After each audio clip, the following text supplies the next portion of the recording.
If they don't limit their rapidly evolving nuclear program, they will face a military response. The president now working to begin talks with Iran's supreme leader. As national correspondent Atra El-Nashar reports, it now appears the U.S. will have to deal with more than just Iran.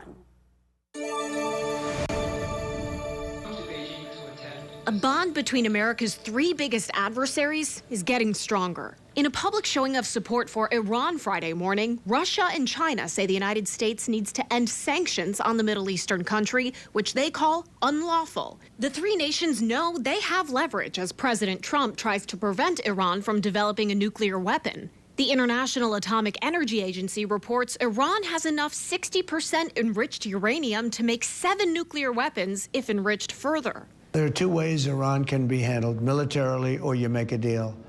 I would prefer to make a deal. The time is coming up. Something's going to happen one way or the other. That was President Trump a week ago, just after he sent a letter to Iran's Supreme Leader, Ayatollah Ali Khamenei. I said, I hope you're going to negotiate, because it's going to be a lot better for Iran. Iran says it won't negotiate under pressure and is turning instead to Russia and China. The country's foreign ministers meeting in Beijing Friday, sending a thinly veiled message to the White House.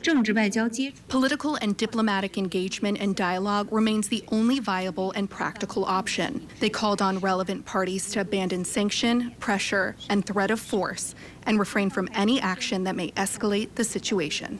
As a basis for talks with the U.S., they're standing firm in the terms of the Iran nuclear deal of 2015, from which President Trump withdrew the United States during his first term. To complicate things even further, the U.S. is engaged in precarious peace talks with Russia over Ukraine and is in fierce economic competition with China. The power of nuclear weapons is so great and so devastating, and right now Russia and us have by far the most, but China will catch us within 5 years. Speaking of competition between China and the U.S., China being involved in these negotiations and hosting Russia and Iran in Beijing on Friday is widely being interpreted as China working to position itself as an alternative to the U.S. as a problem solver on the world stage.